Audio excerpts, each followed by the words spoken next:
I live here on Zambia's Liuwa Plains, a remarkable place, a remote and unspoiled African wilderness.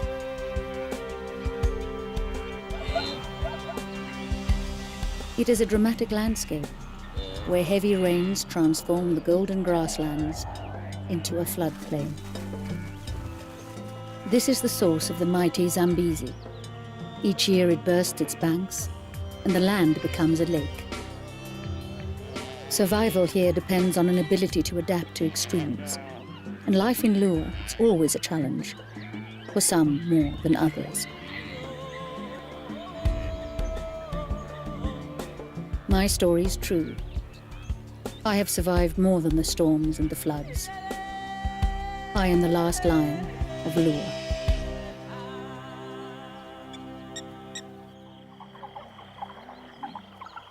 I have lived here all my life. Those that share my home call me Lady Liuwa. I am alone now, but I once belonged to the mighty Liuwa pride.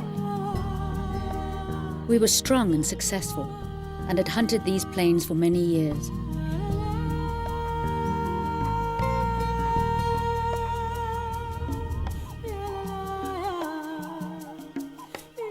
I am the last survivor. Why will become clear, but first I will show you how we live our lives in Liuwa.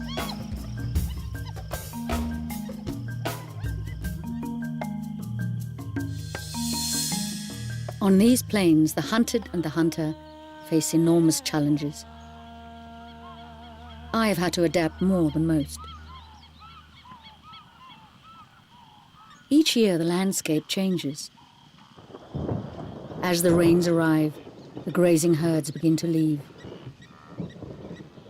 I watch these storms transform the golden grasslands into a lake.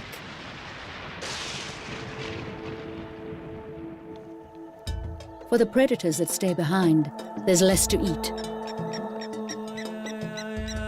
You could say I'm fortunate. I have only one mouth to feed. It is not so easy for the hyena. They live in large clans and are always ravenous. They are my great rivals, and we fight constant battles over food and territory. Nothing stands between a pack of hyena and food. They never stop trying to scavenge and steal where they can.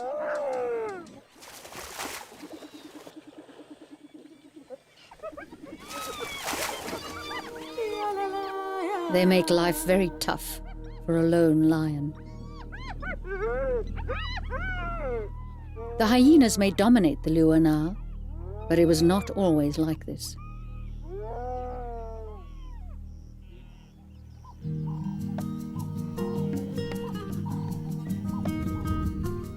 In the old days, when we lions were together and strong, things were different. We always had plenty of food, and there were enough of us to keep the hyenas away from our precious kill. We ate well and never went hungry, but we only ever took what we needed. I see that the humans who live here do the same. Like us, they adapt and make a home of the savannah and the lake. The Lawsi people have lived here as long as we have. For many years, they were the only people I ever saw. They leave us alone because they don't see us as a threat. The Liuwa is remote and isolated. Not many people come here from outside.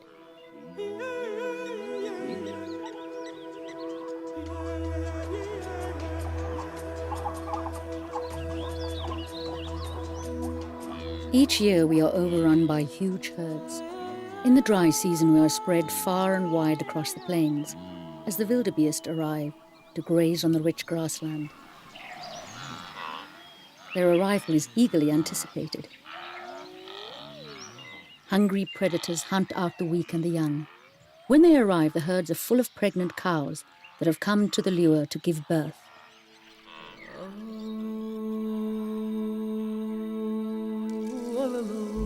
At the edge of the plain is King's Pool. This place is the only home I have ever known. Set among the trees, it was safe and provided the pride with welcome shade. But today the trees of King's Pool help me to hide and keep watch over the vast plain.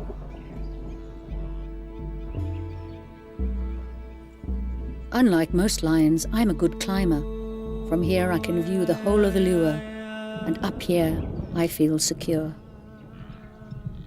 I can also see the first storms approaching.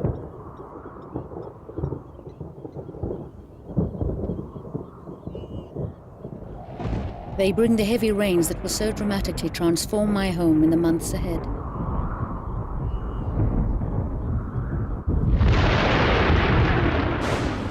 This is a time when the peace and the quiet of the plain is suddenly broken.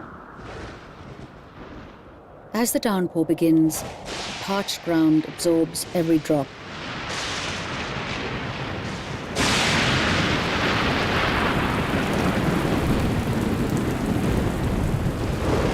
The relentless rain gradually begins to fill the pans.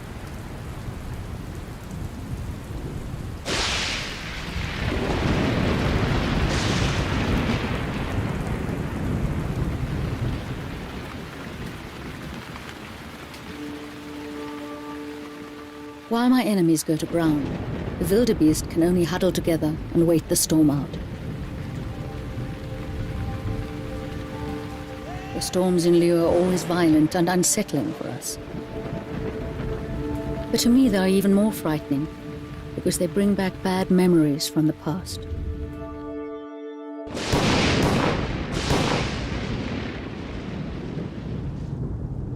You'll see that King's Pool has not always been such a safe place.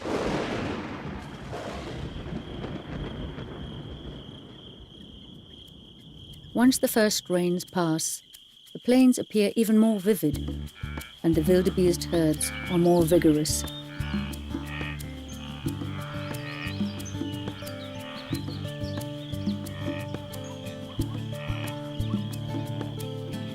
I spend most of my time watching the grazing herds from the safety of King's Pool.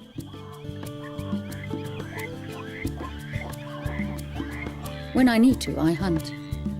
But for a loner like me, hunting takes a lot of valuable energy. Without the teamwork of a pride to back me up, I have to be careful when I try for a kill.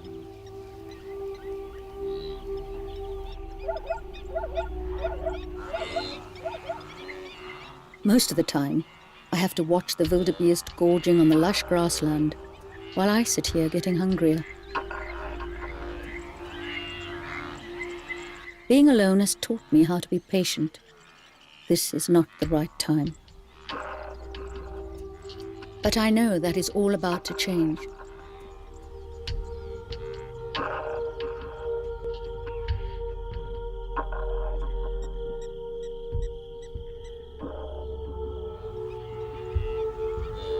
The plain will soon provide for me, as soon as the wildebeest females start giving birth.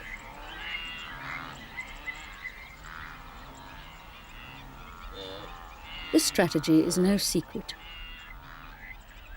We predators all know how to take advantage of the weak. Just as it brings new life to the herds, the Liuwa also brings great danger. These marauding packs of hyenas are their greatest threat, and mine. They outnumber me, and soon the pungent scent of the breeding herd attracts them like flies to a corpse.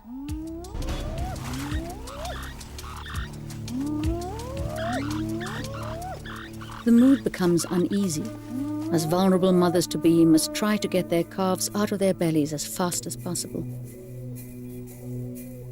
But no longer hidden in the middle of a herd, they are suddenly exposed. And the loping hyenas are clearly anticipating a mighty feast.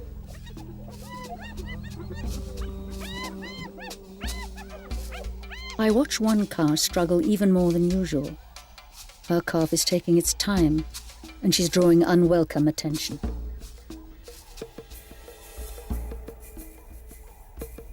Every minute of this exhausting labor makes her more vulnerable. Then, just in time, the baby calf emerges and the mother is free.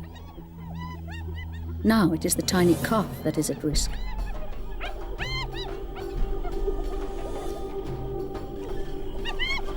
Like typical hyenas, they are distracted by the promise of an even easier kill. Another cow, weak from giving birth. She has no chance of escape. Her struggle gives the calf crucial time to get on its feet, and time for the herd to help get the little female walking.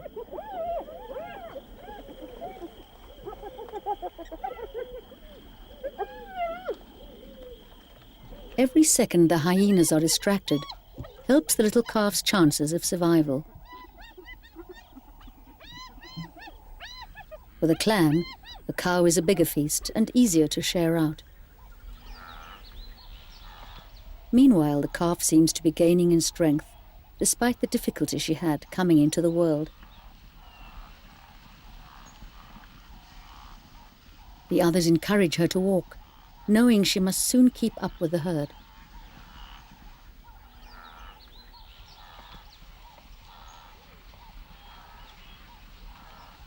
But as she gains in strength, I see that her mother has been weakened by the drawn-out birth.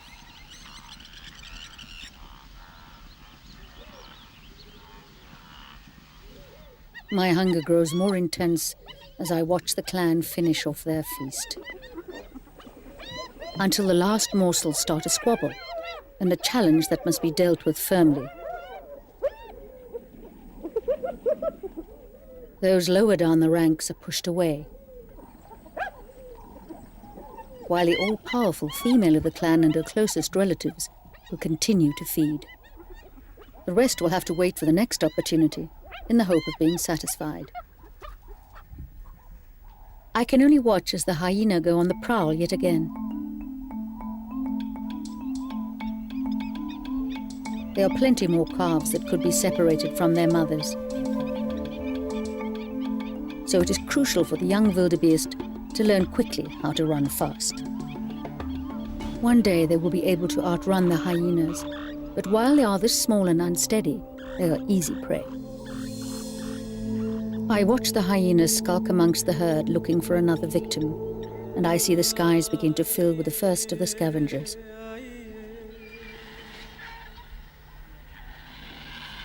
With no chance of a kill today, it is time for me to return to an old meal. I too have learned how to scavenge. It is crucial for my survival. I feed over and over from the same carcass. In between, the vultures get to eat their fill. But though I scavenge, I always prefer to dine alone. Even though they have torn at the flesh, there is more than enough meat left for later. I know they'll be back. All I can really do is show them I have first pick at a kill. Of course, being a lion, I did not always scavenge. We were a family of great hunters. Back in the days of the Liuwa pride, I was the only female cub born in my litter that year. My older cousins were my teachers. I learnt as we played together. These games we all enjoyed built my strength and taught me how to stalk and catch prey.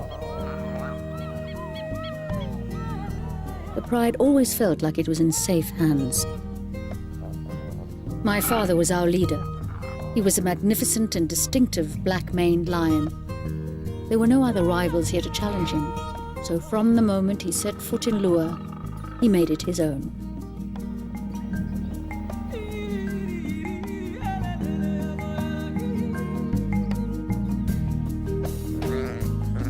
We stood out and we became well known because we were the only lions that lived here. And we may be the last. Back then, my family had nothing to worry about. Our territory was secure, and the Liuwa provided everything we needed. In those days I was never alone because the pride were always there.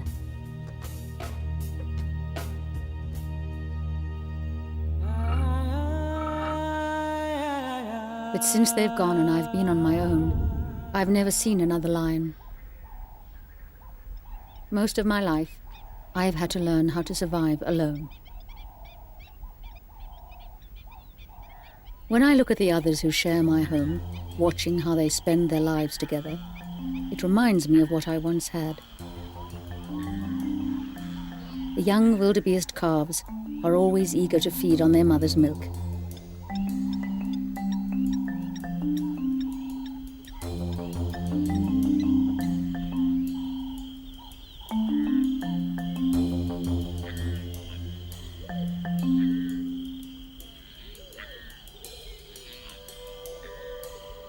This is also an important time for the new calves to bond with the rest of their herd.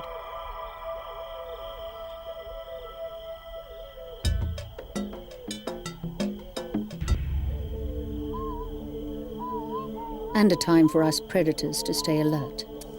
But the young calf I saw struggling to be born is unable to suckle.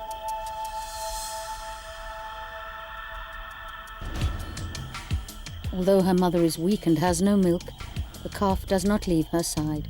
Sensing this as another opportunity, the hyenas are already on the move.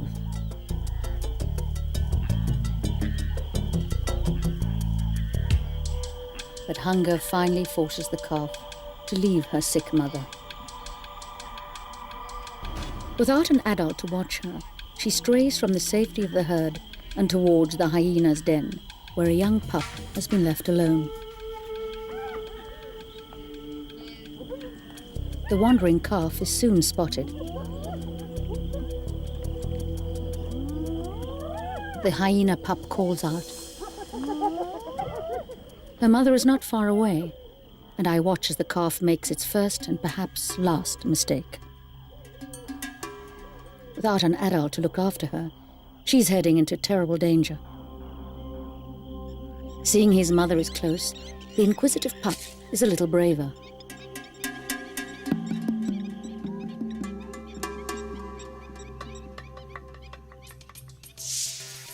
Then just in time, a warning, and the calf realizes how far she's strayed.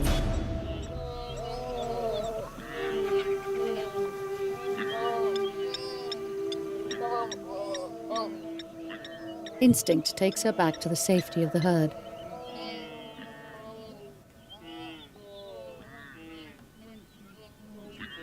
At this age, all youngsters are vulnerable.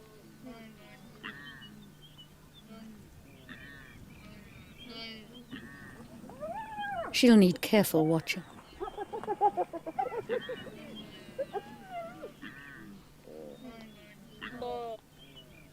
For now, the calf and pup eye each other from a distance. One day they might meet again as predator and prey, roles they will grow into as they get older. The hyena guides her adventurous pup to the safety of the den.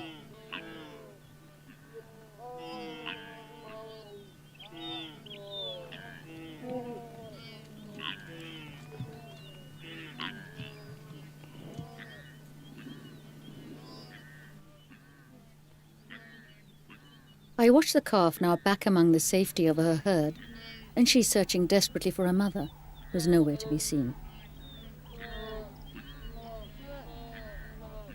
As other calves stay close to their mothers, she's left alone.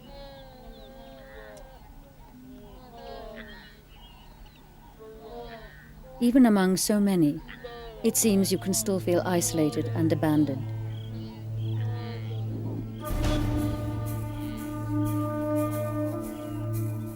With so many young calves around, the approaching hyena are even more predatory than before.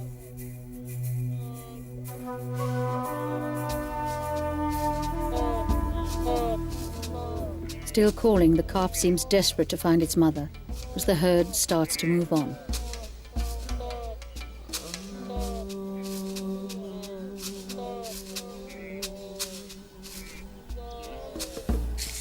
As I shadow them, keeping my eye on things, I see that the calf's mother is finally losing her battle. She is stranded.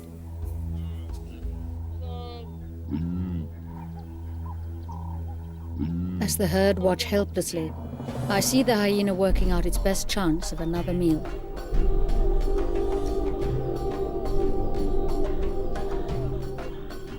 The hyena moves in on the sick calf.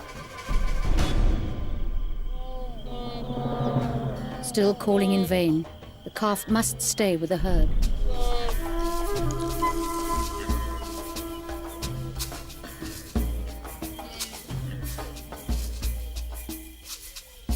This is the savage face of life in Liuwa. I wish it could be me taking advantage of this opportunity, but all I can do is watch from the sidelines as my arch-enemy secure another valuable feast for themselves.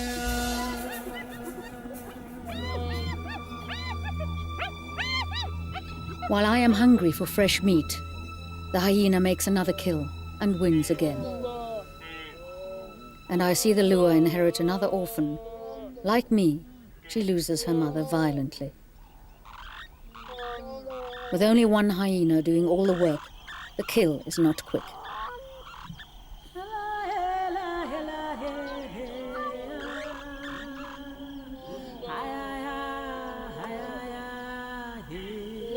The orphaned calf has learned a hard lesson in life. But she can fight the survival odds too. She can still try to find her place among the herd.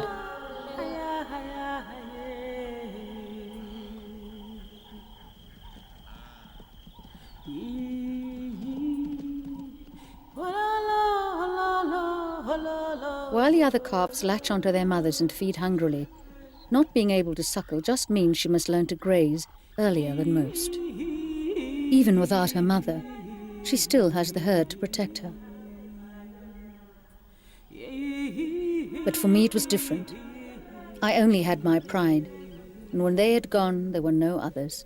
I look at this young calf, and I see similarities in my own life. Without a family, my future was also uncertain. Surviving here alone was always going to be a huge challenge.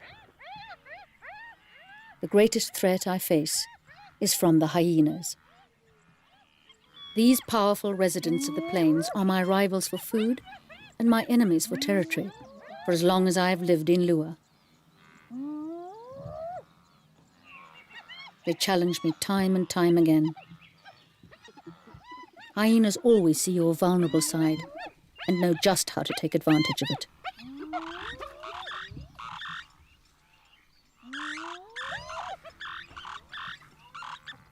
So I must put on a show of strength to reinforce my power and superiority over them.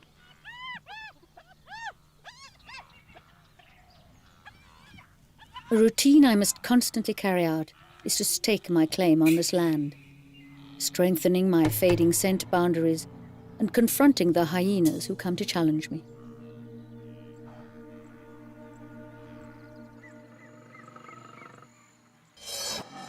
Sometimes I can keep them happy with the scraps I leave after feeding.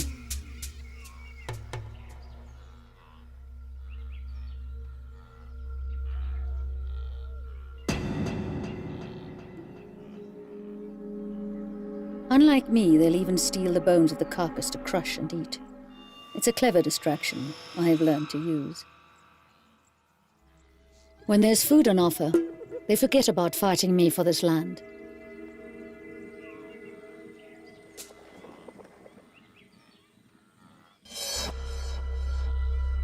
It's a battle of wills we play out time after time, saving our energy to hunt and watching each other for the slightest sign of weakness.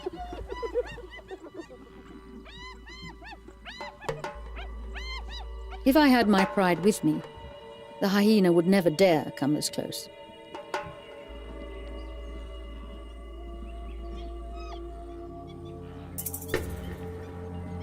I'd never have to fight these battles alone. But for now at least, a lion still rules the Liuwa. as long as I can keep the dreaded hyena at bay.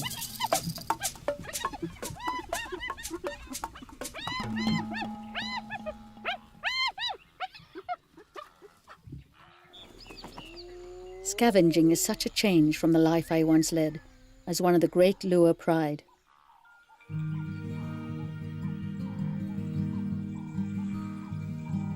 Before my family were taken, food was never a problem. My mother hunted, and she always made sure of a kill.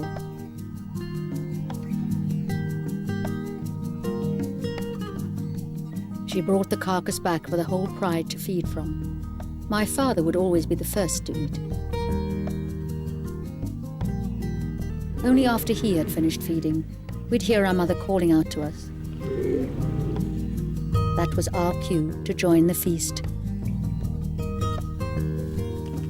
Our mother brought us what was left.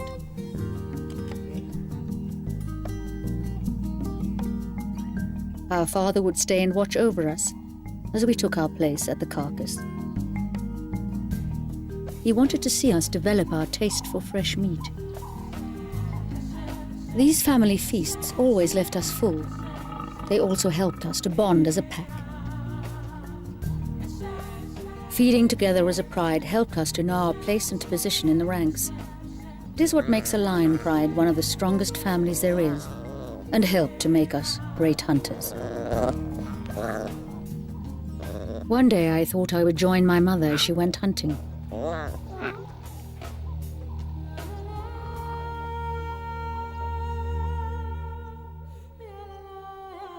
But I never did.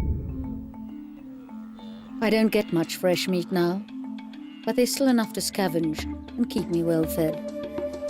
Looking at the young orphaned calf, I think things will be different for her. Wildebeest have the advantage of strength in numbers. She will grow up as one among many thousands. If she lives that long, it looks like she's about to learn another difficult lesson. She's become separated from the herd again. The hyenas are never far from these breeding herds. There are just too many good opportunities.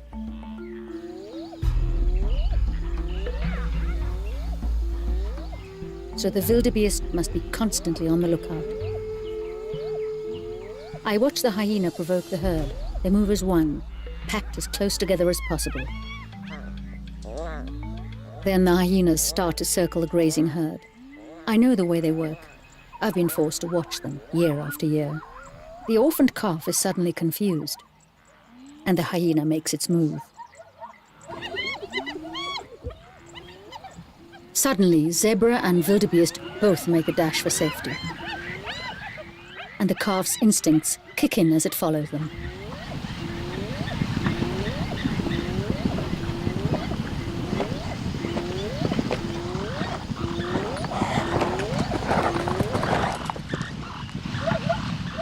But in all the panic, she has joined the zebra herd by mistake. The stampede is sudden and confusing.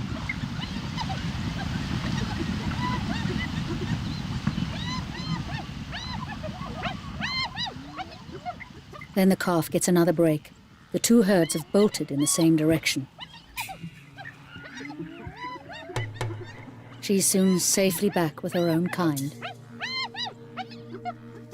And something else has distracted the hyena. Yet again, they have been drawn by the lure of an easier opportunity. One of the zebra is injured and has fallen behind. If there's one thing any predator knows can lead to a meal, it's a straggler. The zebra is not getting away, so there's no need to hurry.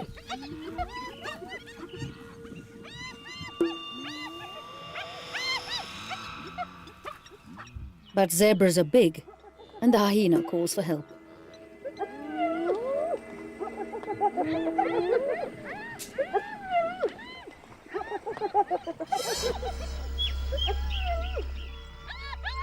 Their hunting cry makes the rest of the herd uneasy.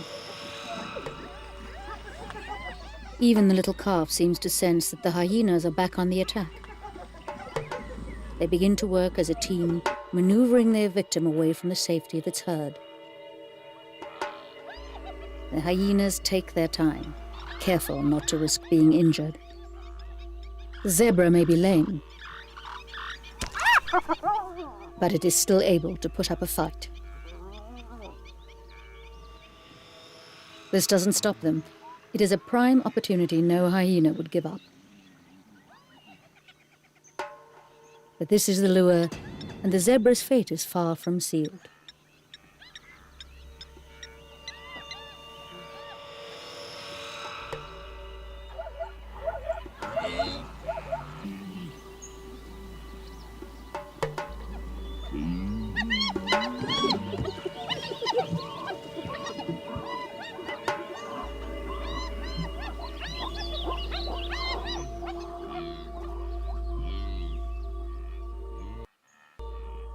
The lame zebra is not as alone as it appears, and the other zebras have seen the danger it's in.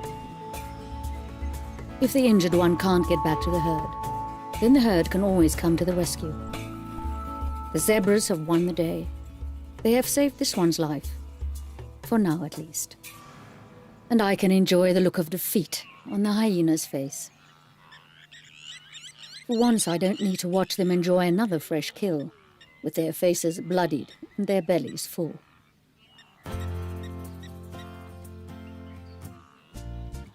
I'm not the only one celebrating. The calf is in high spirits too. Perhaps because she has also survived another dangerous encounter with the clan. I'm beginning to see she has every chance of being a survivor. Practicing the distinctive sprints and leaps, it will help her to stay out of the hyena's reach.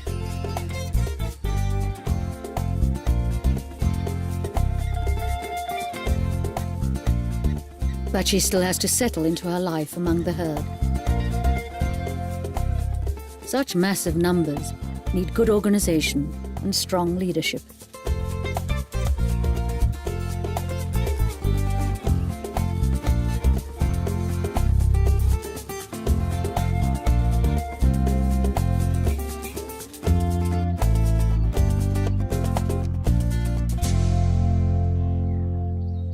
I see how the biggest males of the herd keep order and how they work hard to stay at the top.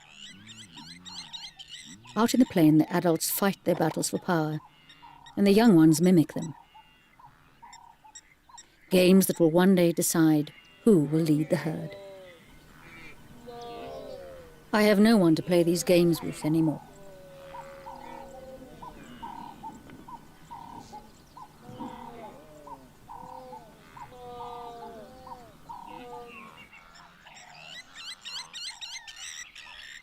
It's just not the same on my own.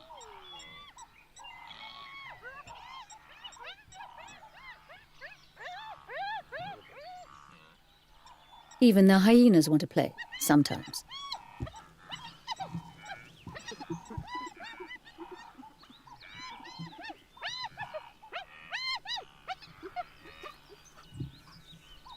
Of course, their games often involve bits of prey, carried as some sort of post-hunt trophy.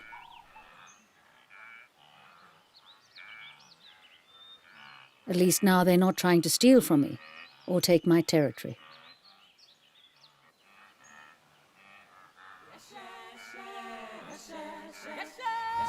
The games they play are like those I learnt as a cub, the youngest of the pride.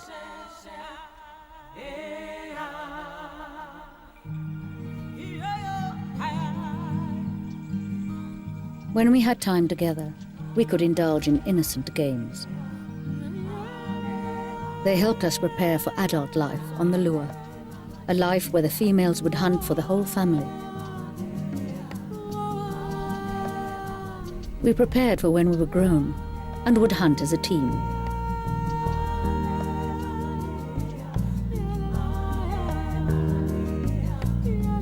Our mother would keep an eye on us, and just one look would keep us in line.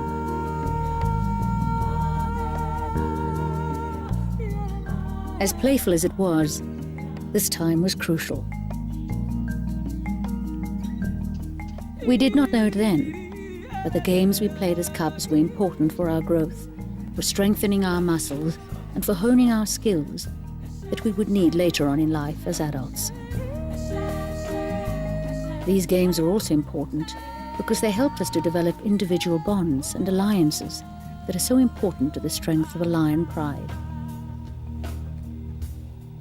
As the only female cub, my place in the pride was crucial, not only for the cubs I would bear, but also to hunt. We were such a magnificent family. But I am the last one, and the lion bloodline of Liuwa will die with me. As the days pass, I see more storms approaching that will bring heavier rains.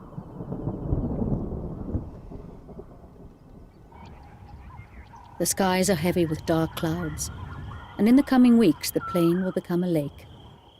The herds are grazing harder than ever. They must take what they can of the rich grass before it disappears under the water. Most of the calves are weaned now and feeding along with the rest of the herd.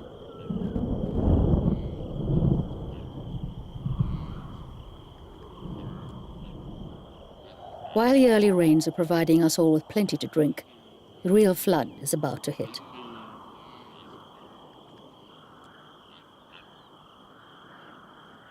Then the only place left for the herds to graze will be the higher ground above the pans. But the herds must leave these small islands of grass before the water becomes too deep. The young calves become nervous. This is their first rainy season, and they sense something is about to happen.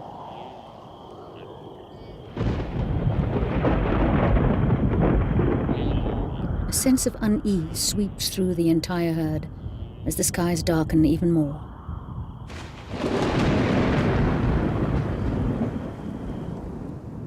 Even the hardy hyena are looking for cover.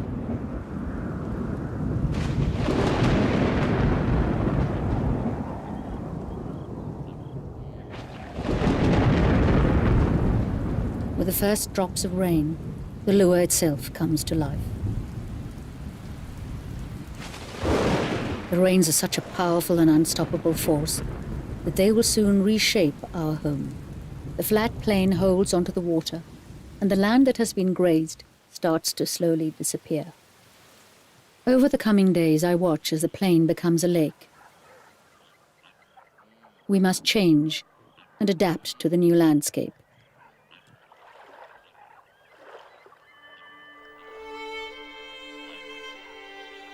It is not just the animals of the plain who can find a way to live here. For the Lawsy people who share this place with us, the flood is a special time. They have their own legend about it. It tells of the first great flood they call the Maya Lalungwa, or the waters that swallowed everything. It is said the people were afraid to escape in their leaky dugout canoes. The first great canoe was built and loaded with seeds and animal dung.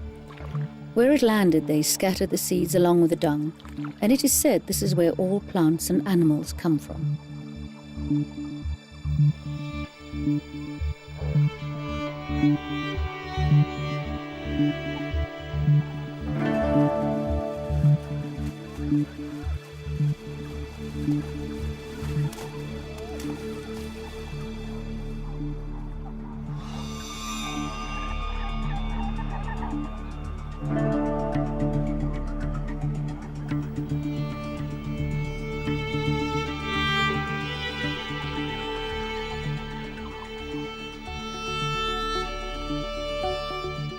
The waters that pour into the Liuwa bring so much nourishment to the land that the grasslands are among the richest of all.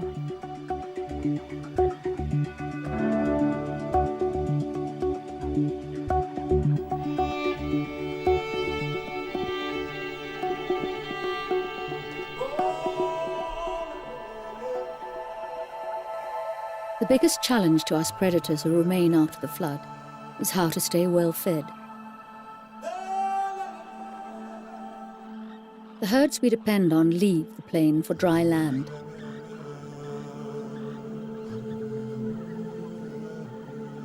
We predators must find other prey.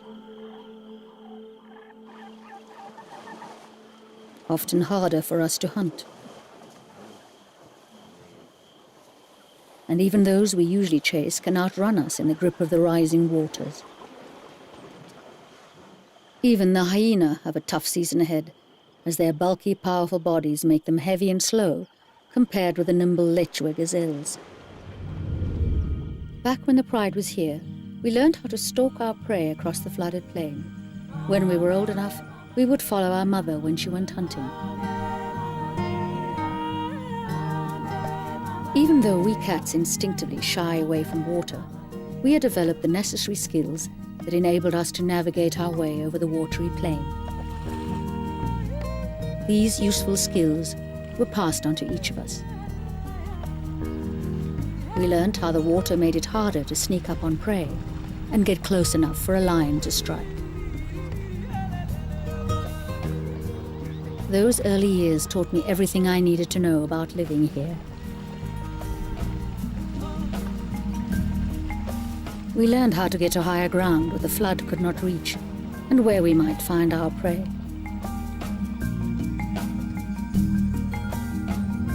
These days I can only keep control of a small territory to hunt in. I use the streams and rivers as borders. But I also see how the Lawsi people use them as highways through the Liuwa floodplain. The beginning of the Kamboka, meaning out of the water. It begins as the river starts to swell and cover the grassland. This is the way the people of the plain adapt to the floods. They build their boats and prepare for the water. Like us, their lives are shaped by the changing mood of the Zambezi River as it bursts its banks and floods the Liuwa.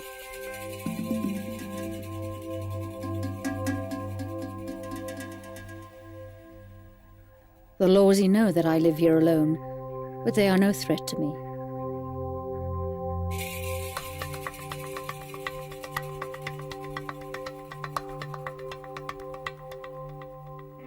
All of us are left in peace by them. I see how they respect animals. The ceremony marks their move to higher ground at the start of the rainy season. The festival is led by a great barge, powered by 100 paddlers, followed by a fleet of smaller boats. This is the barge that carries the king, or the Latunga. It is symbolized by a huge elephant. The Queen's barge follows, bearing a peacock.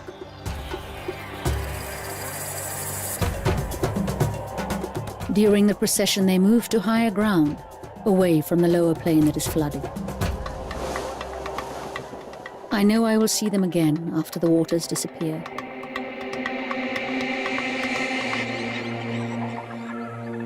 The Great Flood has become a part of the way we live.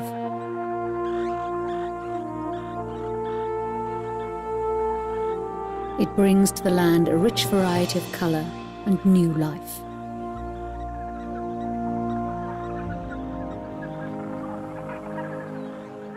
And for all that abandon it in search of dry land, new animals arrive.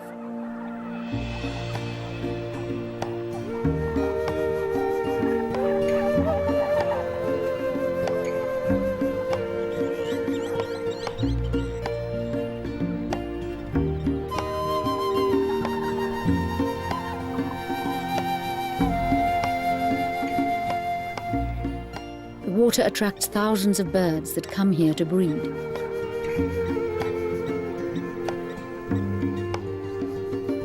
On the banks of the lake, we see as they perform a ballet of colors, calls, and displays to attract mates. I look out over the huge, shallow lake that covers the savannah and see how the Lawsi people have learnt how the lake provides, just as the grassland did. Even though the Lawsi villages are now abandoned, they will come alive again next year.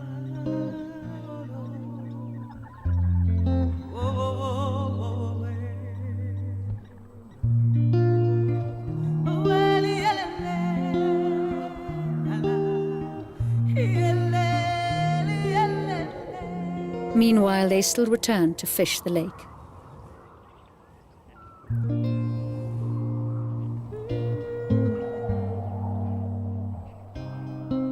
Ever since I was born, they have done this. We always knew why they came and felt sure that they were no threat to us. We lived in peace. I had never seen anyone else apart from the people of the plain until that terrible day. At almost 2 years of age, I began hunting. And being the only female in my litter, I found myself spending many hours away from King's Pool, practicing my stalking skills and learning how to hunt. I was out on the plains when I saw the strangers moving across the grassland. They were not like the Lawsy people. They were different. They were heading towards King's Pool, towards my pride. Loud noises frightened all the birds and the animals.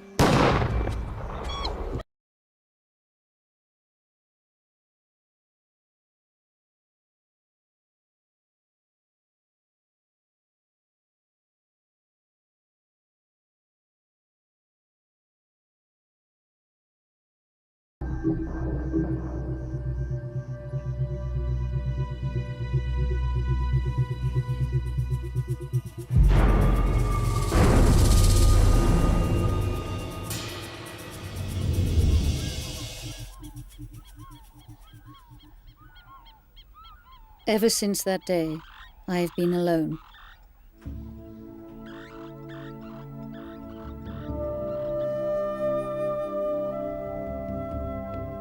My family had been shot. None of them survived.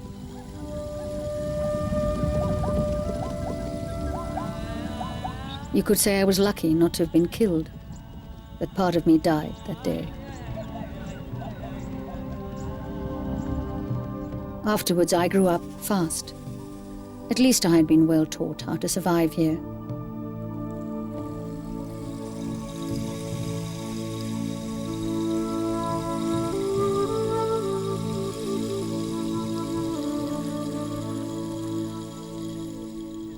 And for all of us who hunt these plains, the lure still provides. It is peaceful again now.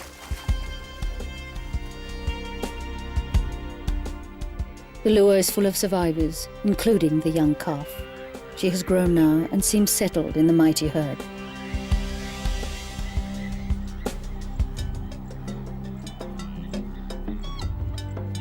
She's going with them as they leave once again. Most of the rich lure grass is now covered, and the wildebeest use the last of the high ground to make their escape. But they will be back next year. And my rivals, the hyena, will be waiting for them. And as the grassy plains change into a vast lake, and then back again into a lush carpet of succulent greenery, I will witness the dramatic changes of the season.